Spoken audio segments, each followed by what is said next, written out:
All righty. Well, hey, Just a my name. COVID safe meeting. Oh, there it is. I think we're good though. We got good distance here. Yeah. Albuquerque to California. I think we're good here.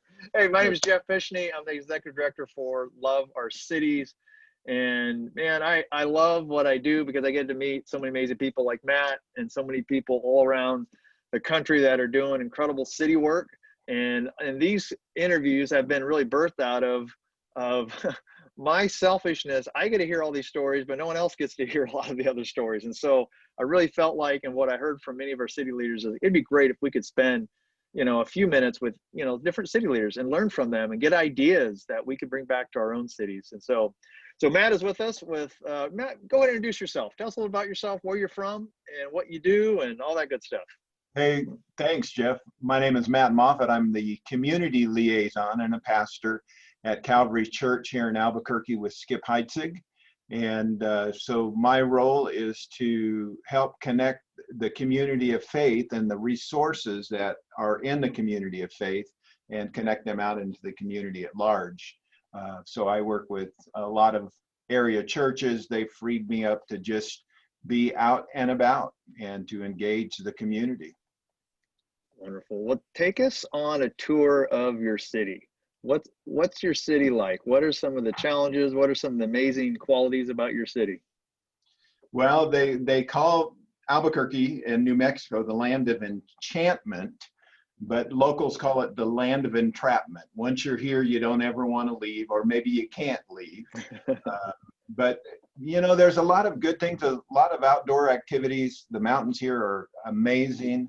We're at about 6,000 feet here in Albuquerque. Albuquerque and some of the outlying areas is about 1.2 million people.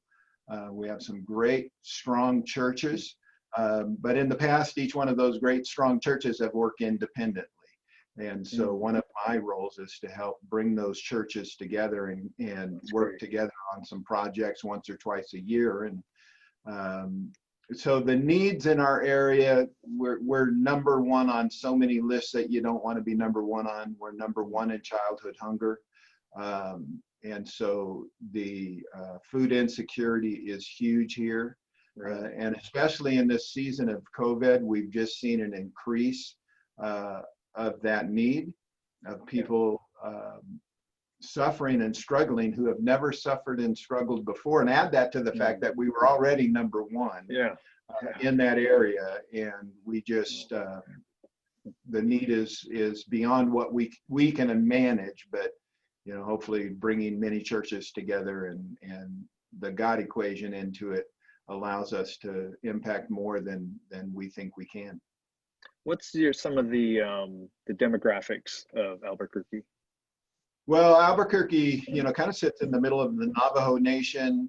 There's a lot of Navajo families that live in Albuquerque, but also out on the reservation. So the Navajo reservation goes almost from the edge of Albuquerque all the way into Arizona and into Flagstaff. They say the Navajo Nation area is bigger than many states. So it's quite a large area.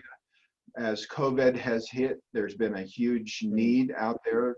They were, for quite a while, the Navajo Nation had the highest testing rate for positive, highest death rate per thousand. So it was quite a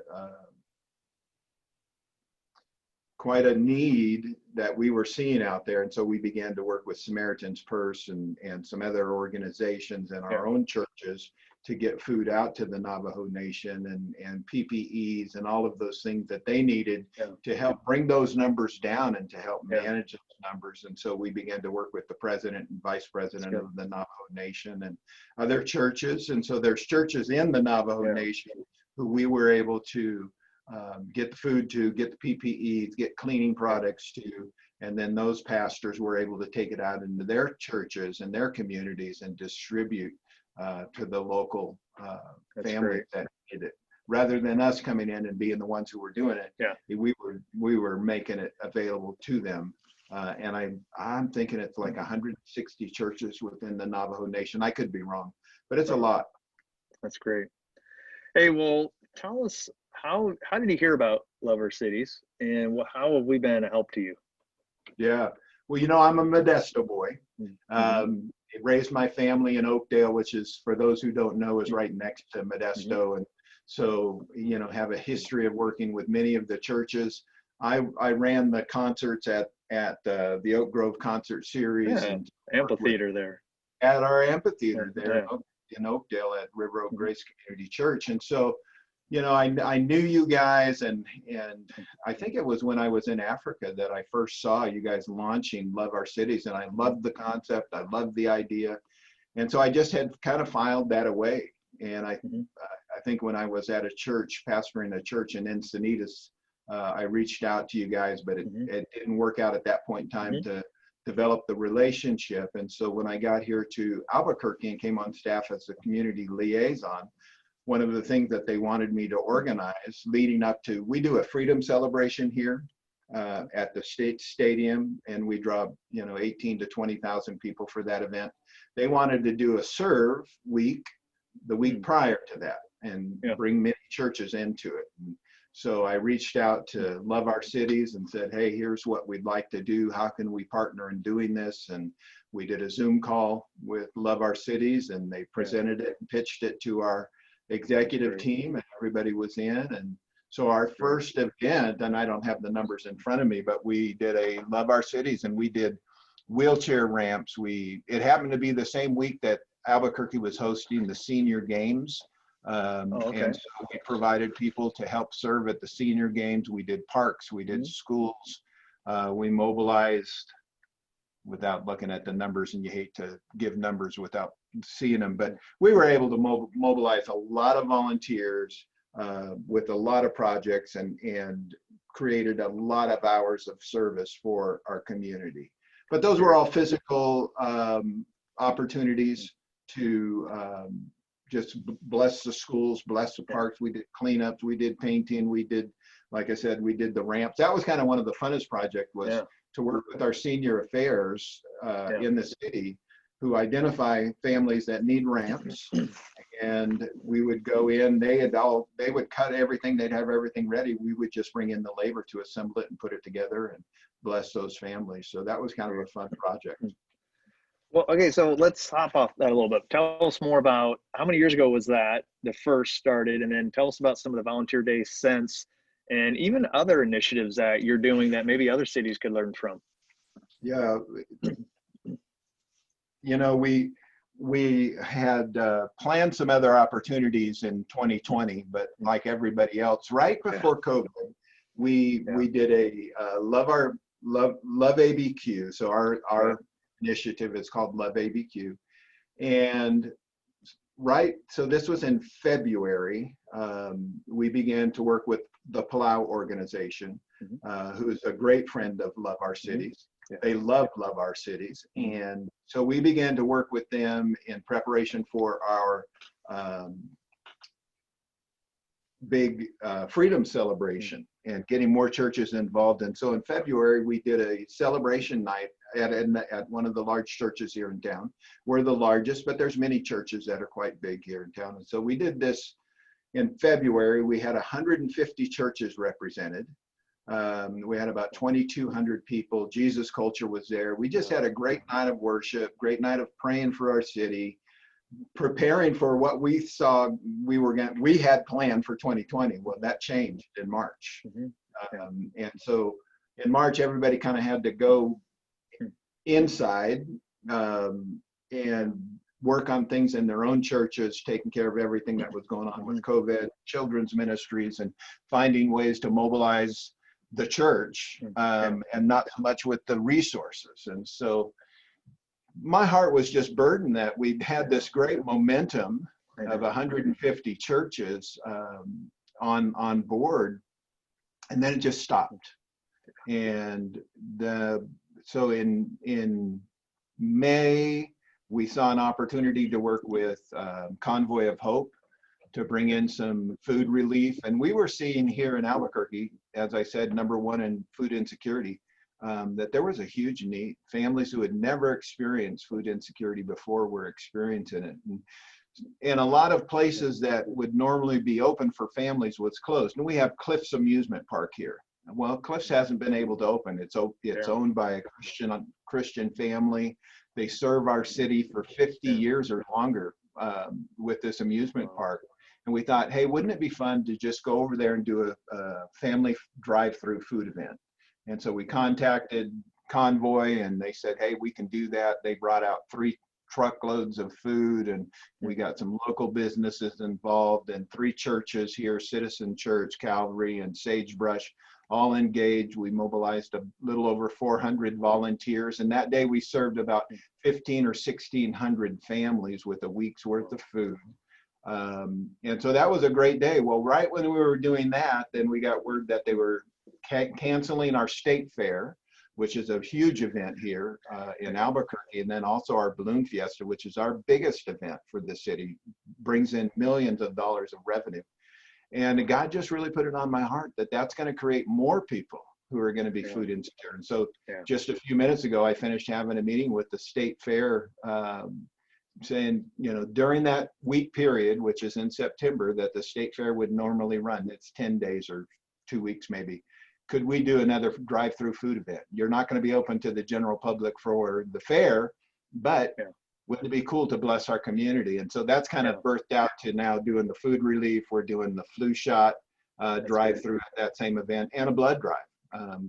Because of COVID, people aren't out donating blood. And so those are some of the events and opportunities that we're looking forward to, do. And we use our website for Love ABQ, which has our sign-up portal and all of that, which is available through Love Our Cities.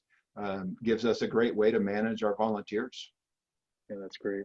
So of all the things that you're doing, what do you feel like what's one thing that is working the best, and maybe one thing that's not working real well at all?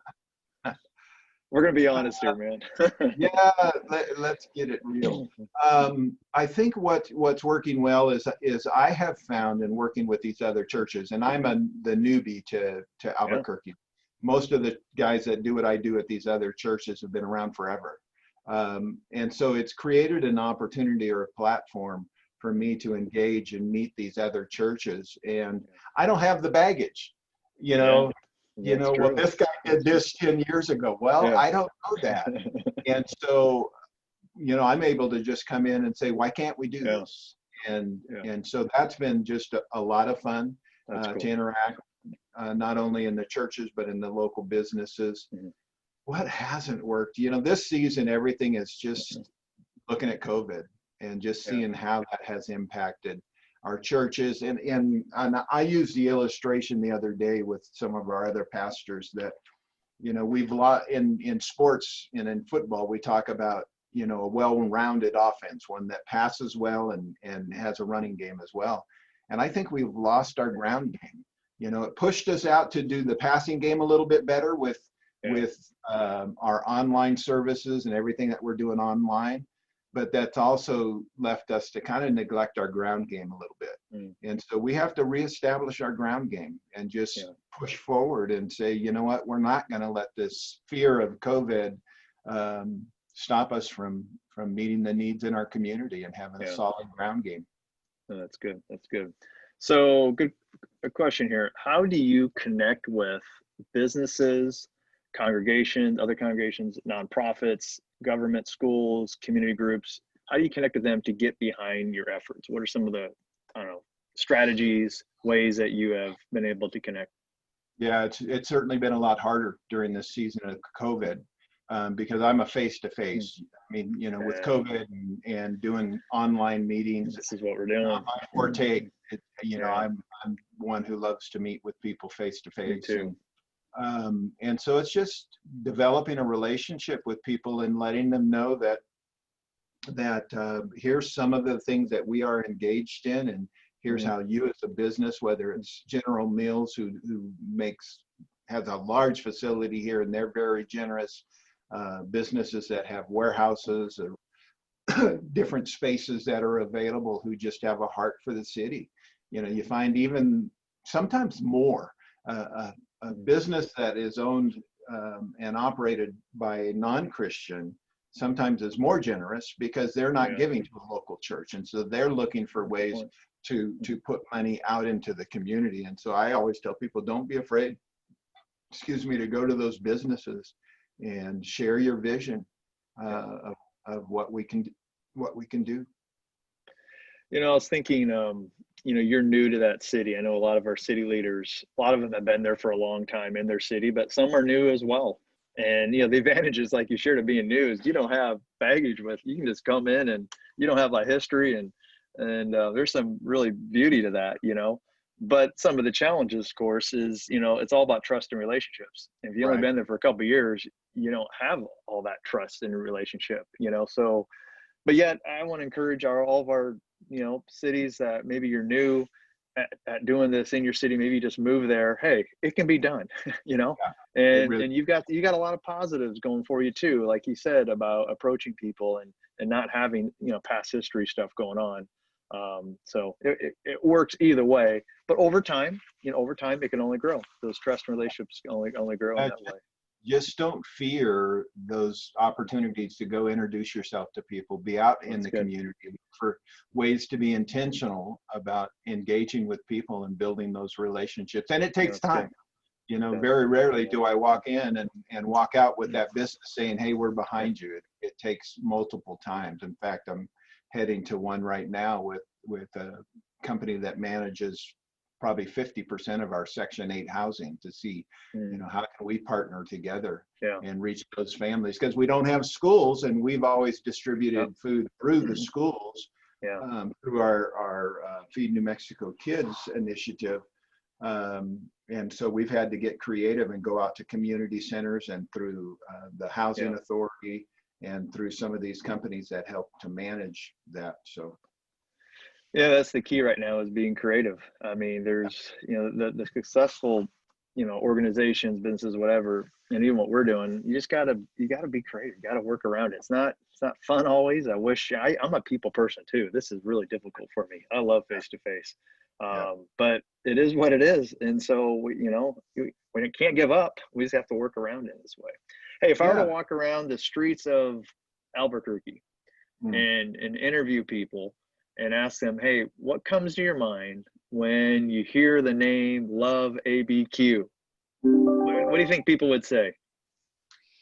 I don't know that that you would get a lot of people who know us. Again, we had some great momentum going in 2020. This, I think, was going to be our year, but God had another plan. And, we just certainly have to look outside the box, to be creative. I think even to have a little chaos now and then is okay. And go into some of these events. Again, I was just at the state fairgrounds this morning, and man, they are so excited that we're bringing this food event, and they want to tag things onto it to say, well, we could do a flu shot. And so we walked through all the logistics of that this morning. So maybe it doesn't look the same, but man, there's so many needs right now out in our community. And I think most of them are around food, cleaning products, hygiene items, those things that aren't so readily available. And on the banner of Love ABQ, how many years old is it? I mean, it's just 2. Yeah. So again, it's not well known yet. But if you keep riding that banner, that common good banner, that these companies that don't have any kind of faith background at all, and churches that do, and just the community as a whole, they're going to see your signs, they're going to see things in 10 years. I guess maybe that's my question here. Where do you want to be at, 5 years from now? What are some of the dreams that you have? Yeah, I just building the network of churches, and I've got to get to this next meeting, but building that network of churches who have the same vision, setting aside, some of those differences of when we were as a church, our own silo, we were doing things on our own, and we've got great resources, but if we can come together once or twice a year and focus on, whether it be homelessness or food insecurity or the needs of kids in our community, what are those top 3 or 4 needs that we can come together and hey, we're going to go work on this. Do you want to come join us? It's not necessarily Love ABQ always being the one who spearheads everything, but making the resources of Love ABQ, whether it be our network of people, are the volunteers that have signed up, building that pool of volunteers. But I think in 5 years that if people could know, one, that Love ABQ loves our community. We all live here. Doesn't matter what our background is. We live in the city of Albuquerque, which is can be one of the, I think we were #1 in car thefts not too long ago. Yeah. So there's some things here that are really tough. But that there is an organization that just reaches out. We're willing to serve anybody and everybody. Doesn't matter your background. That's great. That we mobilize the resources of the churches or the Church of Albuquerque to get out into the community. And then you're interacting with people and taking the gospel out into the streets, and maybe even serving alongside people who aren't Christians, who come and say, man, we just like what you're doing. Can we serve? Sure. What better way to witness to somebody than sitting painting the same wall together and just sharing your story. So Matt, thank you so much for your time. Thank you for all you're doing, man, and spearheading this effort. I can't wait to keep tracking with you and learning and hearing about the great things that's going on in your city. So thank you so much. Thanks for the support of Love Our Cities. You guys are awesome. You're welcome. All right, bud. Have a good day. All right, you too. bye-bye.